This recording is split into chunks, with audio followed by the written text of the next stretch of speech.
It's an Ironman match, as Dan Wilson just illustrated. After 15 minutes, the man who has the most pinfalls is the winner of that Ironman match. So after one pinfall takes place, the match continues. In all honesty, the man who had just gained one pinfall victory could immediately go for another one immediately, and perhaps score 2 pinfall victories in a matter of seconds, as few as 6. And this is the first ever Ironman match at Hardcore Hell.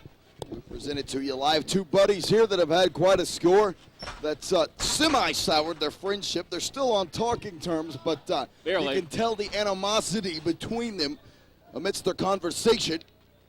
And Jimmy Rave and Todd Sexton, both exceptional junior heavyweight athletes. Jimmy Rave holding the NWA Junior Heavyweight Championship. At some point during this year, also a long-reigning Wildside Junior Heavyweight Champion. Held that title on 2 different occasions. Side headlock take over there by Rave. Both men stand up. Todd Sexton, a former Junior Heavyweight Champion as well, but only held that title for 2 weeks. He's a 3-time Wildside Tag Team Champion, now trying to really cement himself as a single star. He's going to have to. He sent his tag team partner packing in a loser leaves town match. Sexton to the outside, Sexton back in, Rave follows suit. Boy, a breakneck series of moves from both guys able to second guess each other. Ending up in somewhat of a dead heat here.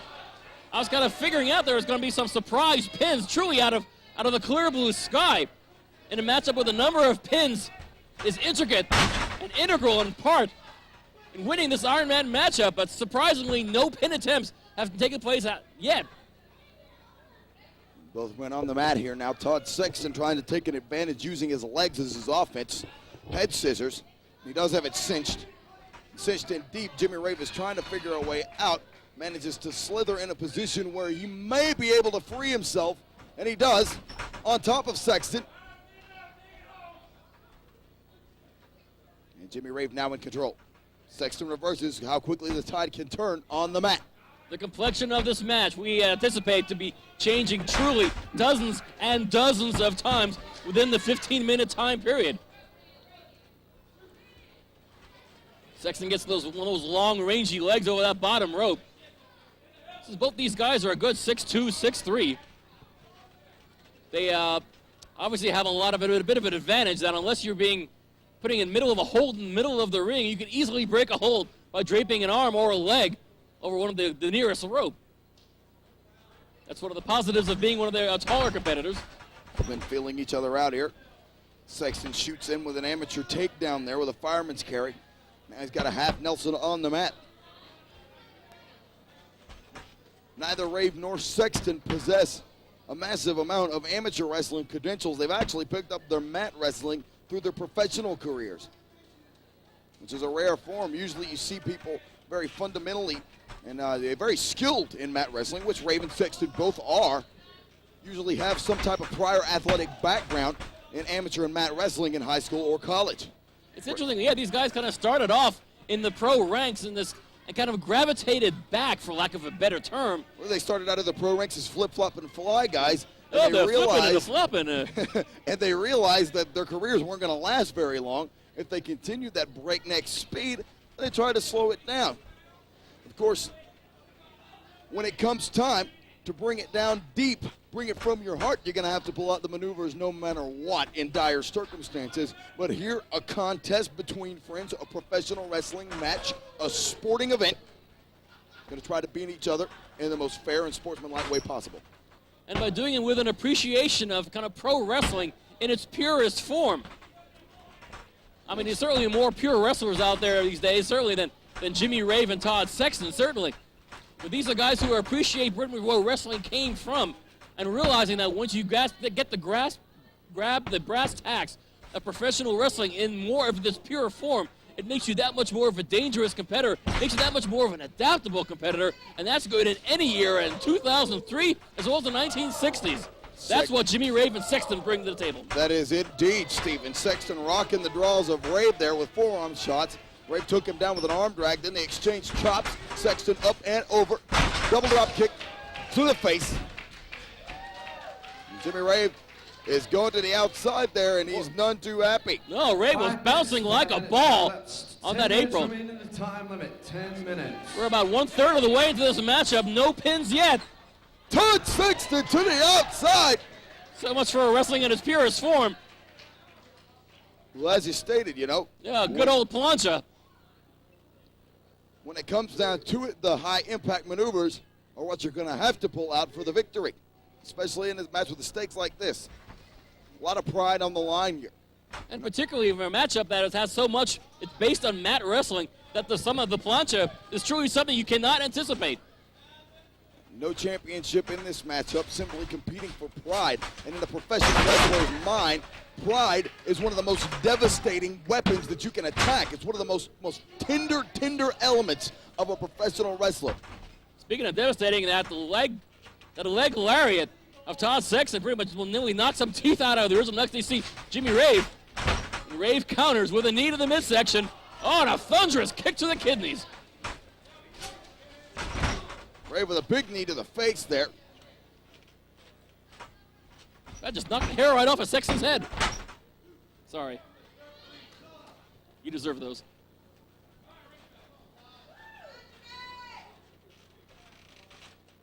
Jimmy Rave going back to the arm there. Takes him down there.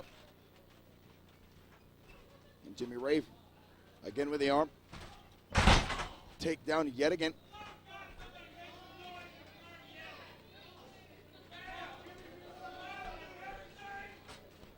Jimmy Rave goes for a head scissor takeover and takes right to the cross arm breaker there. Now that is vintage Jimmy Rave there.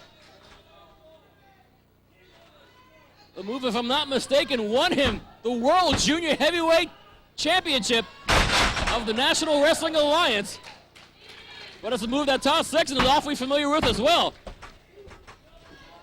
Sexton with a short power bomb there from that cross arm breaker counter. And so far, I believe we are halfway through this 15-minute matchup. No pins yet. And no pins seemingly in sight. Drop kick to the knee. Oh, God, and the front of the knee, which is eminently more dangerous, since obviously the leg does not bend that way. Sexton really doing a number on the knee of Jimmy Rave. That's his focal point. He's got an Indian death block applied now, putting tremendous pressure on the ligaments of the knee of Jimmy Rave. And Sexton is hoping for a concession out of the original XTC, and perhaps he might get one. What appeared like at first he was tapping out ended up a slap across the chest of Todd Sexton.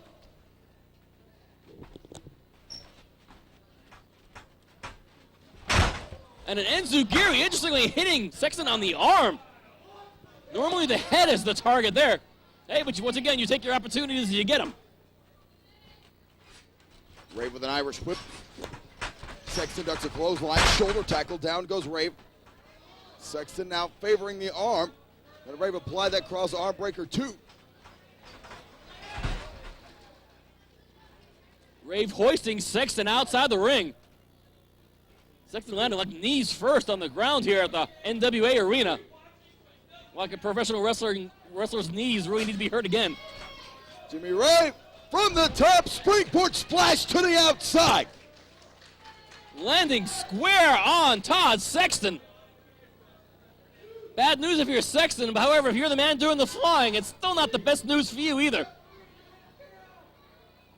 As a lot of wind has gone out of the sails of original XTC Jimmy Rave in the attempt. Oh Jimmy Rave, what was aggression. That was a bit excessive, wasn't it? Uncharacteristic of Rave. Boy, running Sexton's left shoulder, perhaps into his elbow, into those steps, the ring steps here.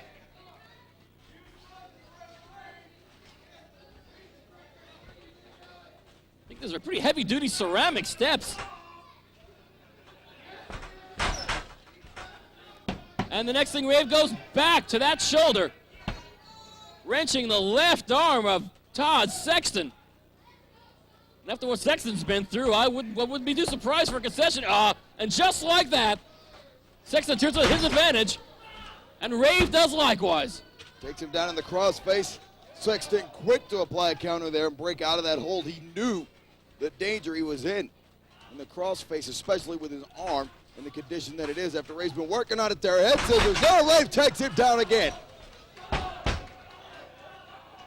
Referee Rudy Charles in up close, seeing if Todd Sexton taps out. Jimmy Rave wins the first fall of the matchup. 10 minutes have expired and the time limit. 5 minutes remain. 5 minutes. 5 minutes remaining with Jimmy Rave up 1 fall to nothing. Now Todd Sexton has to play catch up to win the matchup. He needs 2 more falls. And he hasn't gotten any yet. He's at a disadvantage tremendously here. Sexton placing Rave on the top. Probably he was going for the game breaker. Rave slithered out. Sexton has him up, got a suplex. It looked like he was trying again. Rave countered Sexton with a standing switch into a waist lock. Standing switch by Rave. Tiger suplex. And once again, within a fraction of a second, Jimmy Rave could be up 2 falls. But he is up 1. Advantage, Rave. Jimmy Rave has a significant advantage over Sexton here with 5 minutes. Even though it's 1 pinfall, a pinfall from Sexton will now only tie the match. Oh my goodness! Back suplex by Sexton. Rave landed hard. Sexton has him again. German suplex with a release there. Rave tilted in full rotation on the back of his head one more time. Boy, Sexton is turning into a bit of a suplex machine here this evening. Rave happily gets a shoulder up in time. Sexton really favoring that left elbow. It's actually getting a bit discolored, as you can possibly see. Rave slowly making it to his feet. Enziguri right to the ribs. Shows you how winded Sexton is, that Enziguri was much lower than he probably had anticipated. But that super kick sure as hell wasn't. Super kick right on the money. Sent Jimmy Rave's jaw into next week. And to Rave's credit, rolling out of the ring. Well, Todd Sexton up in that top turnbuckle. Rave out of the way in nick of time. Sexton landed splat on the ground. That hard arena floor.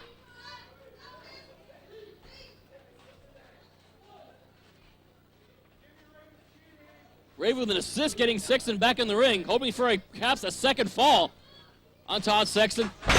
Good grief! Sexton knocked Jimmy Rave out cold and cleaned his clock. Todd Sexton ties it 1 fall apiece.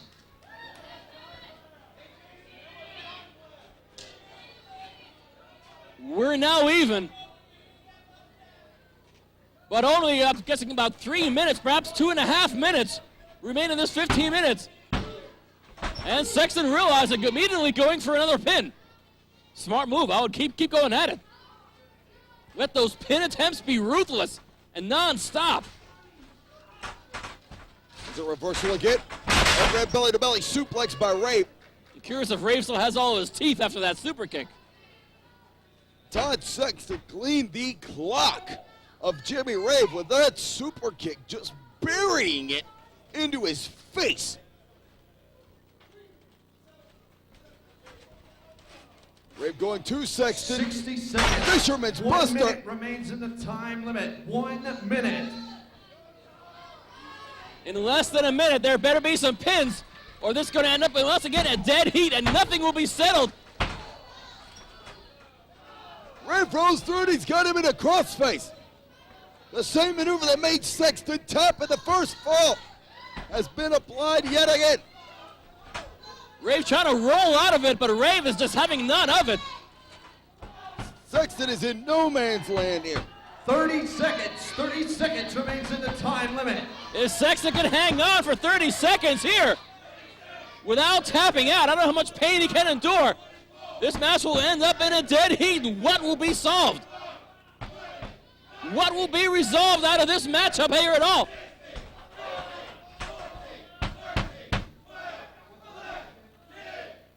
Nine, 8, 7, 6, 5, 4, 3, Sexton 2, gutting it out. 1. Sexton is gutting it out, And the time limit has Ladies and expired. gentlemen, the One time fall limit apiece. for this matchup has expired.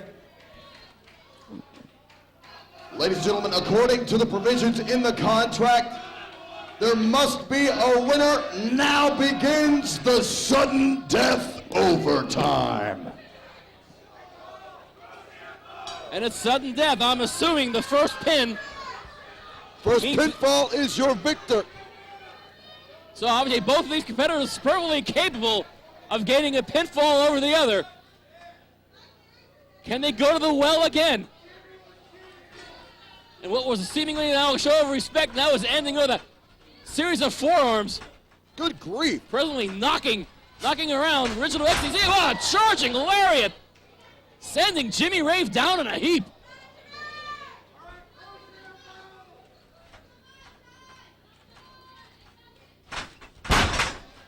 Snapmare takeover suplex there, excuse me. Where the hell I got that inside cradle by Rave. Sexton ducks a clothesline. Schoolboy has the pinfall. Rave rolls through. Oh, and he takes the cross-arm breaker yet again. Sexton tapped out once. Can he do it? No, take that back. Just like Three-quarter that. Nelson roll by Sexton.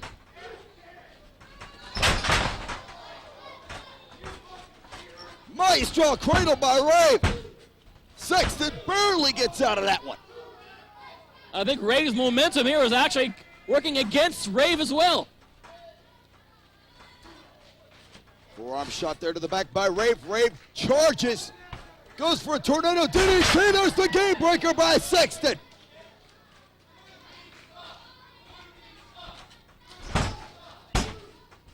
Two count only. It's sudden death overtime in an iron match. Jimmy Rave managing to kick out of the game breaker. And that certainly puts a damper on the game plan of Sexton. That's his go-to move. Perhaps he can go to it again. All it takes is one pin, and that man will be the victor of this matchup. Northern Lights bomb by Jimmy Rave. And that is his respective go-to move, and Sexton kicks out. Both these guys are going to have to go not to their own well, but perhaps someone else's. Both these athletes have faced each other on numerous occasions, a best-of-5 series over a good month and a half's worth of NWA Wildside television. Sexton rolled right off of him, shot it back into three-quarter Nelson, and a solid pinfall. Ladies and gentlemen, your winner of the Iron Man match at 2 falls to 1, Todd Sexton.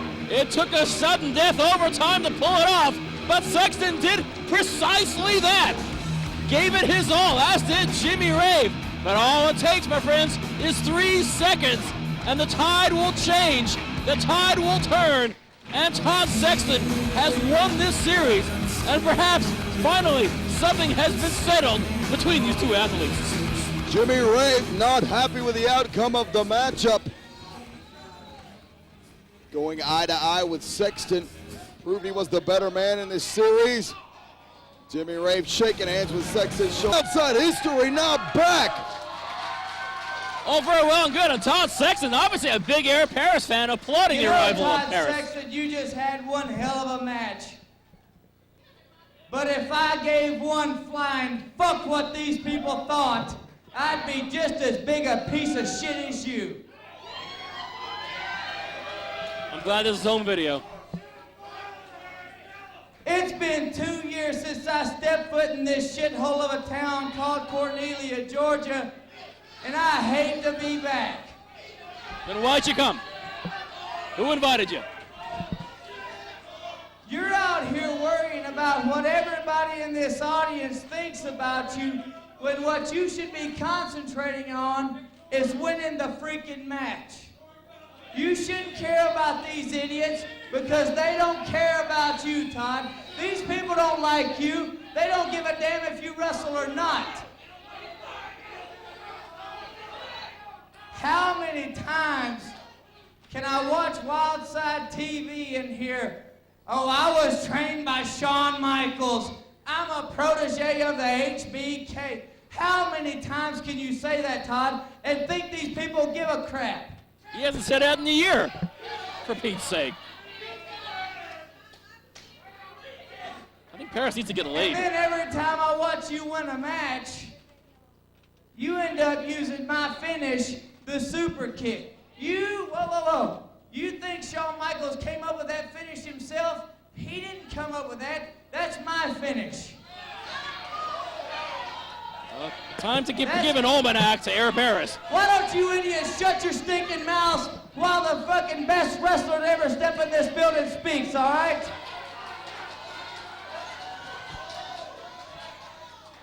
So the whole deal is, Todd, everybody thinks you're an HBK mark around here. You're not an HBK mark. This son of a bitch is an Air Paris mark. Oh, no, he's not anymore. And Air Paris saw a super kick ready to head into his teeth and decided to bail out. Listen here, big boy. We're not going to do this on your time. We're not going to do this on anybody here's time. We're going to do this when Air Paris says we'll do it. I don't give a shit what anybody here says. They can cheer your name all they want. Go, Todd, go. We'll do this when Air Paris is ready, all right? Your day's coming, big boy. I'll see you then. Air Paris apparently working on his own time. Making an appearance at Hardcore Hell. Actually, Air Paris at one time, one of the most loved athletes here at Wildside. Now he's one of the biggest pains in the ass that you're ever likely to see.